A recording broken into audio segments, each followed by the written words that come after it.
Right, so this police, I woke up to this news. I think it was day before yesterday, where I saw that the State Police Command are dismissing some police officer from the police job.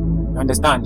This thing is not something that Nigerians should celebrate or rejoice in, that some police people have been, withdrawing from their job simply because carrying out an illegal duty that the government did not send them. You understand? Because in a country like Nigeria, where we have over 300 millions of people, the amount of security personnel that we have in the country, not even enough in the first place. And some of them being dismissed, not something that anybody should be happy about. And then, if Nigeria is a working country, I think this thing wouldn't have happened in the first place. Before we would even be having them withdrawn from the job because of the things that they did. Because if we talk about Nigeria to some extent, I would like to make reference with education. See, what the foreigners gave to Nigeria after colonization is school, not education. They gave us school. You went to school and be a graduate. Between you and I, what did you actually went there to study? Which is there anybody in Nigeria now that will come and tell me, apart from people that studies doctors and lawyers, that they will tell me that there are others that he studies in school and when you come outside there was job for you? No. So those police people that were first employed in the first place never knew the job. They did not know the orientation of the job. They know the do's and the don'ts of those jobs. So they take it with this intention of escaping poverty. So we are seeing them that like they are securing the nation, but they see themselves as working to provide for their family. Where you work is where you eat, but you are serving the public. There are two things that you must not do to me at the same time. If I do something to you, are going to get me arrested. Please don't mess up with my mental health. Because if I'm not in my right state of mind, I cannot do anything reasonable. That's my own. And if you are going to mess up with my mental health, just don't arrest me, because you cannot, deal with me emotionally, mess me up emotionally, and then still go and lock me in the police custody, which is never supposed to be.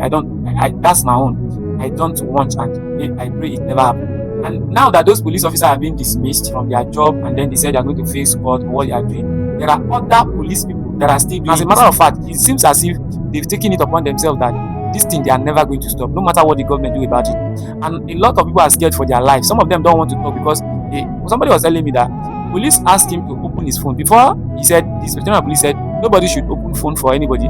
He slapped him. Since then, he has been scared.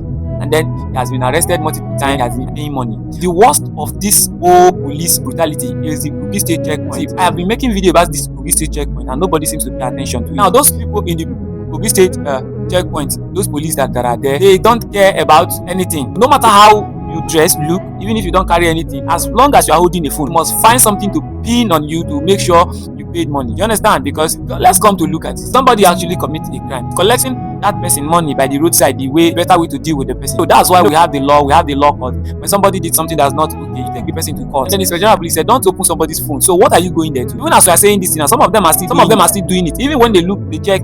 Look at the other day, one saw me and said, I hold this perfume. And they said, what is it? I said, it's a perfume. What kind of perfume is it? I said, it's a perfume. They said that where did I get it from? I said, you go to that market and you see. I argued small and I showed them the NAFDAC register number of that perfume. That's how I was able to escape. So this thing that we're talking about like this now, if police people decided to remove their own stress from the Nigerian insecurity system, and then they fix road and give us life, there's no way we are going to be having this problem that we are having. It's just so painful. So please, to the Nigerian government, as you are withdrawing those people, make sure you give them the remaining ones, give them standard, improve their standard of living, and give them life support that will make them to stay and do the job the way it's supposed to be. Because a hungry man is an angry man. Somebody cannot be hungry and you expect that person to perform his due diligence in an effective way. It's never work like that. See, this thing is nature. I feel that the government knows what they are doing, and you need to do something about this thing. Withdraw police that are doing illegal job, but make sure you improve the remaining ones, their standard of living. It's very important, sir.